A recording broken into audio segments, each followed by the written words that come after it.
Hello, Lorraine here. Welcome to my channel. My channel is Lo's Life and Lessons. I'm happy you've decided to stop by today.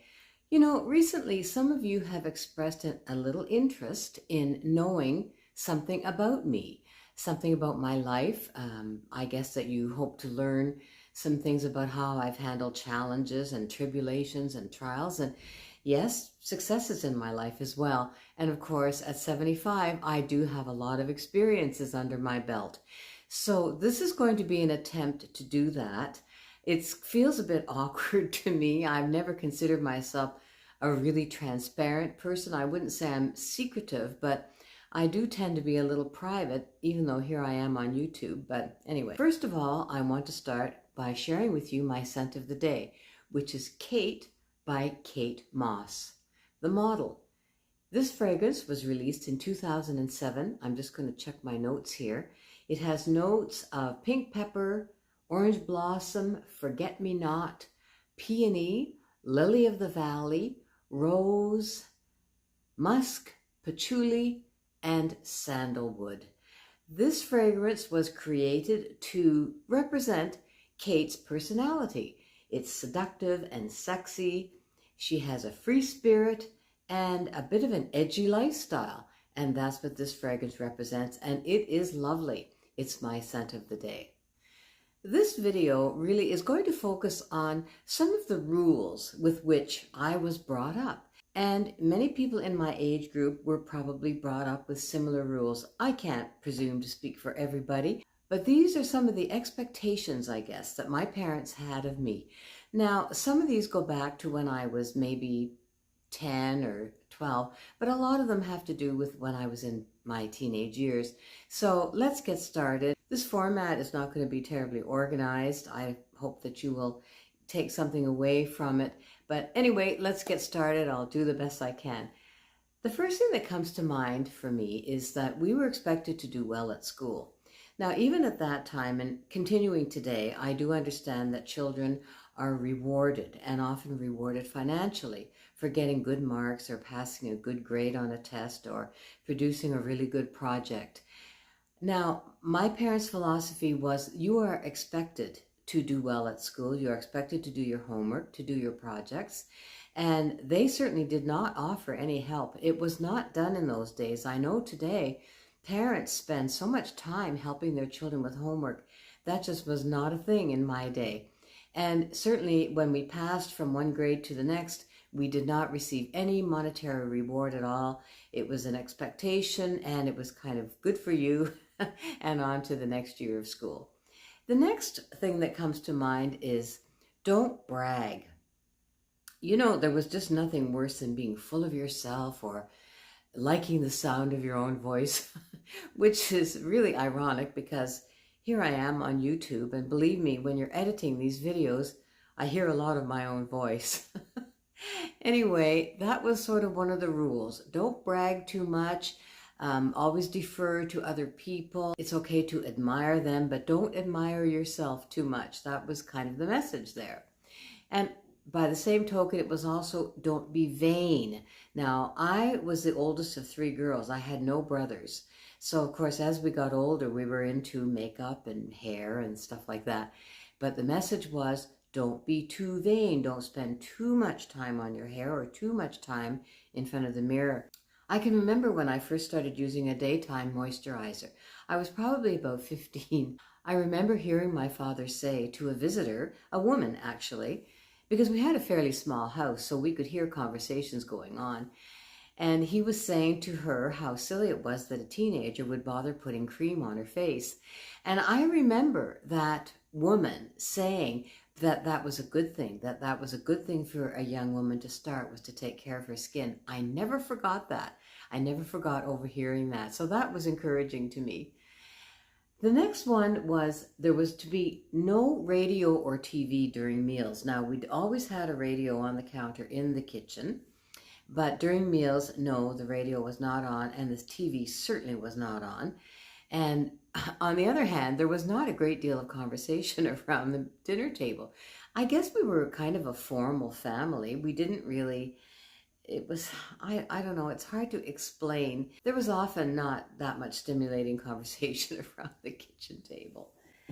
The next one was don't talk about family matters outside the family. Now, for that matter, we didn't even talk about family matters in the family, really. I can remember when my friend's brother committed suicide. Oh, I was devastated. He was the same age as I am. We were 15, and I remember going to her house and dancing with him, jiving to those old songs. And he shot himself. He committed suicide, and of course I was absolutely devastated. And I went to the funeral parlor and certainly went to the funeral. And my parents never said anything to me about that. They never wanted to engage in a conversation about it. They didn't reassure me. They just didn't want to talk about it. And that's kind of the way it was sometimes in those days. People did not want to talk about uncomfortable things. I guess they just didn't know how. It's not like today, everything is all wide open, but in those days, at least in my family, that's the way it was. Don't talk about anything too meaningful. Don't get emotions all riled up. Indeed, don't talk about emotions at all. And by all means, mind your own business about other people.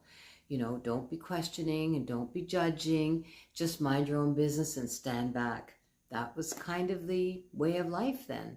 And of course, along with that was when our parents asked us to do something, we did it. We didn't ask why. We didn't ask how. We didn't ask when. It was understood that we did it. And there was no question about it. And we certainly, if we were chastised for anything, we certainly never dared to talk back or defend ourselves or anything like that. We just quietly heard what they had to say. The next thing was, and this went back to when I was about 10 years old, I remember this very well, especially during summer holidays. We had jobs to do. And before you could go out and play, those jobs had to be done. And my job was dusting. When I was 10 years old, I was expected to dust the furniture in the living room every single day. And my mother was a very good housekeeper. There's no doubt about it. She was a stay-at-home mom until we were in our teens, but we were expected to do our part in maintaining the home, and that had to be done before any fun stuff. And part of that was that my sister and I were responsible for doing the dishes every night after supper. Now, of course, we didn't have a dishwasher, so I would wash and she would dry, and it was just an automatic thing. Every single night after supper, my sister and I did the dishes. And we used to sing when we were doing the dishes, and we would sing the songs that were popular on the radio, and we would harmonize. And that's actually one way that I did learn how to harmonize, through that singing doing the dishes. Now, having said that, there was a great premium on quiet in our home. There was 5 of us living there, the 3 girls and my parents. It was a bungalow.